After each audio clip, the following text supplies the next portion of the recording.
I saw her on a TV show, and I had never seen her before, and I said, that's it. The studio did not want me. They felt that and they were right, that I was not of an equal stature to Paul Newman. Everybody warned me before we went into it, and it ended up being one of the most enjoyable relationships I've ever had. For decades, Robert Redford was the embodiment of calm and chaos, the gentleman of New Hollywood. While others exploded, faded, or flamed out, Redford stayed grounded, golden, and above the fray. He didn't chase headlines, he didn't trade in gossip, and he never aired dirty laundry, until now. At 88, the Oscar-winning icon finally said what those closest to him have known for years. There were actors who made the work unbearable, men he clashed with behind closed doors, legends he couldn't stand. And while the performances were iconic, the experiences were anything but. These aren't rumors. These are names. And some will break your heart. Because by the time you reach the final name on Redford's list, you might never watch one of Hollywood's most beloved classics the same way again. Gene Hackman. They shared the screen in Downhill Racer and circled other projects over the years. But Redford and Hackman were never friends and never wanted to be. Hackman, a powerhouse of raw intensity, often clashed with Redford's composed, controlled style on set. Hackman was known to explode in rehearsals, challenge direction, and disregard subtlety in favor of brute force. Redford found it exhausting. "He's one of the greats," Redford once admitted to a colleague. "But he never cared who he steamrolled to get there." What began as mutual respect in the 1970s quickly turned into guarded distance. Redford admired Hackman's work ethic. Nobody could accuse him of laziness, but he found the methods unbearable. Hackman approached each role like a battlefield. He didn't just act, he dominated. Directors were often caught in the crossfire, and co-stars became collateral damage. Redford, who preferred collaboration and quiet discipline, found Hackman's volatility disruptive. "You never knew which Hackman you'd get," one assistant director said of Downhill Racer, "brilliant or belligerent." There were small flare-ups throughout the shoot, but one moment cemented their fracture. During a crucial scene that relied on subtle emotion, Hackman was reportedly furious over a lighting setup he felt was unflattering. He refused to leave his trailer, delaying production for nearly an hour. The director attempted to intervene to no avail. Redford finally walked to Hackman's trailer himself, opened the door, and in front of the crew told him, "This isn't your movie, Gene. It's a team effort. Show up or step aside." Hackman showed up, but the two never spoke off camera again. In private, Redford would refer to Hackman as a sledgehammer and a violin shop. It wasn't a question of talent. Redford never denied Hackman's greatness.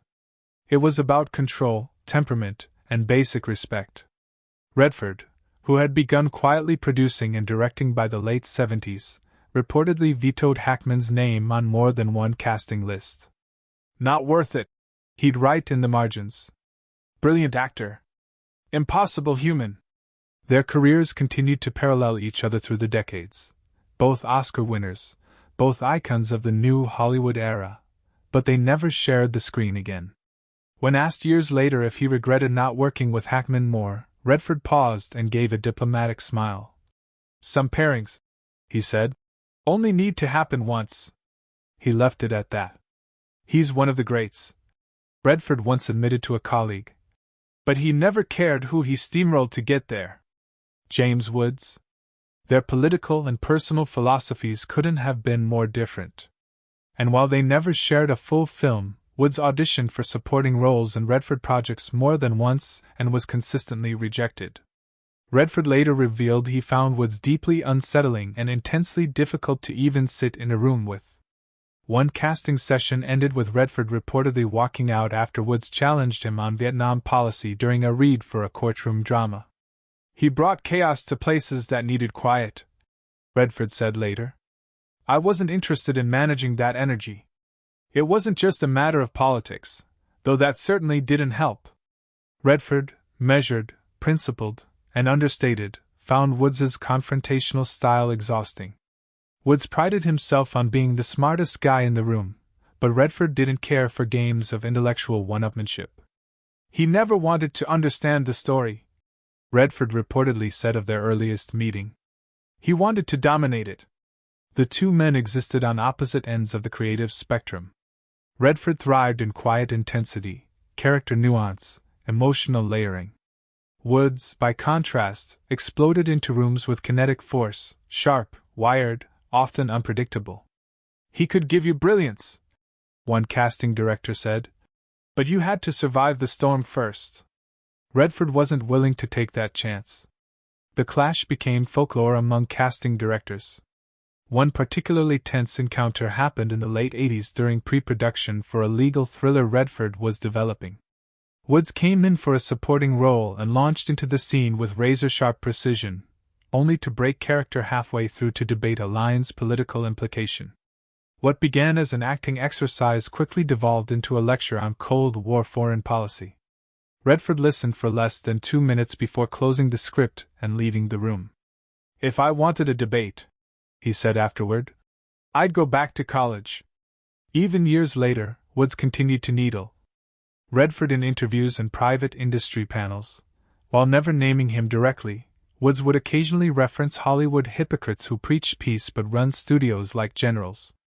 Insiders who knew the history saw through the coded language. Redford, for his part, refused to respond publicly, but the blacklisting was silent and absolute. His casting notes reportedly included a single blunt phrase next to Woods's name. "Never ever." Woods's undeniable talent made him a favorite for edgy, unpredictable roles, but Redford wanted none of it. "There's a difference between tension and toxicity," he once said. He never understood that line. The opportunities evaporated, the phone never rang again, and even as Woods's career shifted more toward controversy than craft, Redford stayed silent, except for the occasional sharp comment in private rooms. "He brought chaos to places that needed quiet," Redford said later. "I wasn't interested in managing that energy." Dustin Hoffman.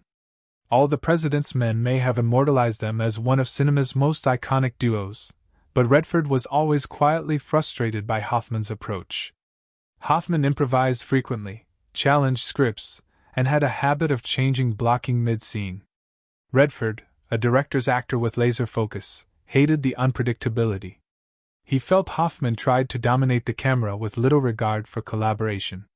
They were never openly hostile, but when asked why they never worked together again, Redford simply said, "Once was enough." From the outside, it was magic, two of the biggest stars of the 1970s portraying real-life journalists unraveling the biggest political scandal in American history. But behind the scenes, it was a slow, grinding clash of two very different artistic philosophies. Redford came to set prepared, meticulous, and dialed in. Hoffman preferred spontaneity, sometimes altering his delivery on the fly, throwing off rhythm and energy that Redford had spent hours shaping. Crew members described the atmosphere as quietly tense, not explosive, not dramatic, just uneasy. Hoffman would rehearse a scene one way and shoot it another. He would subtly reposition himself during takes to shift the visual focus, often stepping into Redford's light. At first, Redford tried to shrug it off as part of the creative process, but as production wore on, the interruptions began to wear him down. There was one scene, a phone call sequence in the newsroom, where Hoffman reportedly did 7 takes, each with a different tone, pacing, and set of unscripted lines. Redford, who had to react off those unpredictable changes, was said to be seething by the end. Director Alan J. Pakula walked the line delicately, never letting the tension boil over, but everyone on set could feel it. "You could tell Bob was biting his tongue," one lighting tech recalled. "Every single day." Behind closed doors, Redford voiced concerns about losing narrative cohesion. "We're trying to tell a story," he was overheard saying to Pakula during a break. "Not chase 1,000 little moments." Still, the director kept both stars in orbit, barely, knowing the result would be unforgettable, even if the process was fragile. Redford, who would go on to direct his own critically acclaimed films, valued precision, efficiency, discipline. To him, acting was a team sport, and Hoffman often felt like a player trying to win alone. Redford never spoke publicly against Hoffman, but when retrospectives and reunion panels were pitched years later, he declined them all. There was no falling out, no scandal, just a mutual unspoken agreement, never again. Some people just don't click, even if the film is a masterpiece. They were never openly hostile, but when asked why they never worked together again, Redford simply said, "Once was enough." Tom Cruise. Their only collaboration, Lions for Lambs, was a disaster behind the scenes. Redford, who directed the film, struggled to get past Cruise's corporate mindset. "Every note was about optics," Redford later said. "Not emotion, not honesty, just brand." Cruise reportedly pushed for scene changes, shot angles, even last-minute rewrites. The film flopped, and Redford walked away from the experience calling it one of the most frustrating projects of my career. He never spoke to Cruise again. When the project was first pitched, it seemed like a dream pairing: Redford, the elder statesman of thoughtful American cinema, and Cruise, the blockbuster juggernaut trying to pivot towards serious material. But from the beginning, the chemistry was off. Redford envisioned a stripped-down political drama, understated, cerebral, and timely. Cruise came in talking about lighting, camera angles, wardrobe, and global messaging. It wasn't collaboration, it was collision. Insiders say the tension was immediate. Cruise, also a producer on the film, wanted final say on nearly everything, from poster design to pacing in the edit. He reportedly arrived at production meetings flanked by a team of publicists and image consultants and often used words like market positioning and viewer perception in place of more typical actor-director language. Redford, a man who once spent 3 days rehearsing a silent scene for ordinary people, was appalled. Even the rehearsal process exposed the rift. Cruise requested stylists on standby during blocking sessions, reportedly because he wanted his physical silhouette to communicate discipline. Redford, stunned, remarked later, "I wanted the scene to show vulnerability, he wanted it to show symmetry." The two couldn't agree on what the film was even about. Redford saw it as a cautionary tale about institutional failure. Cruise viewed it as a redemption arc for a charismatic leader. On set, the energy only grew more strained. Cruise would often stop mid-scene to request a lighting adjustment, or to suggest a punchier line that wasn't in the script. Redford, patient to a fault, tried to accommodate at first, but by week 3 he was openly frustrated. One assistant on the film described a moment during a take when Redford leaned in and quietly asked, "Are we acting or are we selling a campaign ad?" Even in post-production, Cruise's fingerprints were everywhere. He reportedly requested multiple cuts of his scenes, arguing about the exact length of a reaction shot. Redford gave him rope until the studio intervened and sided with Cruise. That was the final straw. Redford delivered the film he could, washed his hands of it, and skipped nearly all of the press. The movie opened to lukewarm reviews and underwhelming box office numbers. Cruise moved on, Redford went silent. The experience left a mark, not just as a creative failure, but as a philosophical breakdown, one man trying to say something, the other trying to sell something. He never spoke to Cruise again. Faye Dunaway. 3 Days of the Condor was a critical hit, but off-screen it was cold. Redford and Dunaway reportedly had no chemistry during filming, and insiders say the tension was visible between takes. Dunaway, known for her demanding nature and perfectionism, frequently clashed with the director, and Redford often found himself caught in the crossfire. "She wasn't difficult because she cared," one crew member said. "She was difficult because she didn't trust anyone, not even him." Redford called her a storm in heels. From the outset, the pairing looked promising. Redford was at the height of his powers, box office gold with a reputation for calm professionalism. Dunaway had just come off Chinatown and was widely regarded as one of the most compelling actresses of her generation. But their working styles couldn't have been more different. Redford valued subtlety, economy, and restraint. Dunaway arrived on set each day like she was preparing for war, fiercely protective of her process and unafraid to challenge anyone, including the director or her co-star. She would frequently ask to review dailies, request rewrites of lines the night before filming, and was known to demand changes to lighting setups that had already been approved. Redford, who believed in trusting the team and preserving momentum, began to see the production as less of a creative space and more of a daily negotiation. According to one script supervisor, Redford once said during a break, "We're here to find truth, not micromanage every syllable into submission." Their scenes together were tight, moody, charged, but that tension wasn't acting, it was barely contained frustration. Dunaway would ask for multiple takes of a single line, adjusting the inflection down to the syllable. Redford, who preferred to trust instinct and move forward, grew increasingly irritated. He once reportedly muttered, "We're not building a watch here," as she requested a fourth reset during a relatively minor scene. One day, the tension bubbled over during a closed-door meeting with director Sidney Pollack. Dunaway had questioned the emotional logic of her character in a key scene. Redford, sitting silently at first, finally snapped, "It's espionage, Faye, not Chekhov." The room went quiet. She walked out. The next day she returned as if nothing had happened, but the mood never recovered. Despite the on-screen intimacy required by the script, there was nothing warm about their dynamic. Redford reportedly requested a body double be used for insert shots after Dunaway rapped. When asked about her in a press interview years later, he paused, smiled thinly, and said, "She's unforgettable." No collaborations followed, no reunion panels, nostalgic interviews about the making of the film. "She wasn't difficult because she cared," one crew member said. "She was difficult because she didn't trust anyone, not even him." Redford called her a storm in heels. Robert Duvall. Though they both starred in The Natural, Redford and Duvall were like oil and water. Duvall's improvisational instinct-first approach clashed with Redford's structured precision. Redford reportedly asked Duvall to stick to the script during a pivotal scene, and Duvall flatly refused. What followed was a behind-the-scenes shouting match that crew members still talk about. "Duvall wanted to play jazz," Redford said later. "I wanted to play composition. It wasn't music, it was noise." From day one on set, their differences were obvious. Redford approached the film like a symphony, rehearsed, timed, emotionally calibrated. He had spent weeks preparing for the role of Roy Hobbs, fine-tuning every detail down to body language and breath.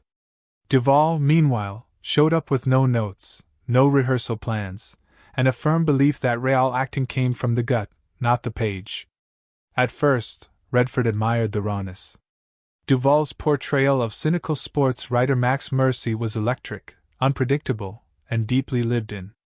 But as the shoot wore on, that same unpredictability became a liability. Duvall would rewrite lines in the makeup chair, shift the rhythm of a scene without warning, or deliver a completely different emotional tone from take to take. Redford, known for his patience, began to lose it.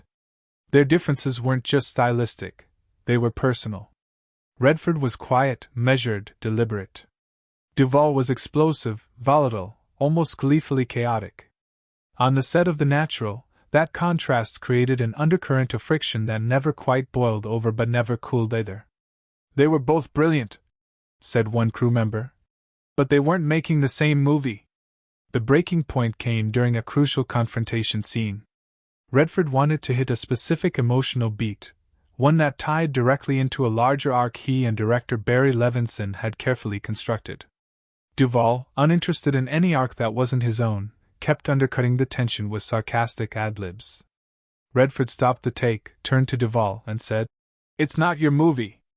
Duvall fired back, "It's not anyone's until it's real." They argued for 15 minutes while the cameras rolled in silence. Crew members backed away. One sound technician later said it was like watching a campfire turn into a forest fire. Levinson eventually stepped in to mediate, and the scene was completed. Barely after the shoot, Redford was asked about working with Duvall. His response was clipped. "He's brilliant, but I don't need to go through that again." Duvall never responded publicly, but the two were never in the same room again, even during press tours. There's a reason no second collaboration ever materialized, not because of lack of opportunity, but because either man had forgotten the flameout. "Duvall wanted to play jazz," Redford said later. "I wanted to play composition. It wasn't music, it was noise." Paul Newman, it's the name no one expected.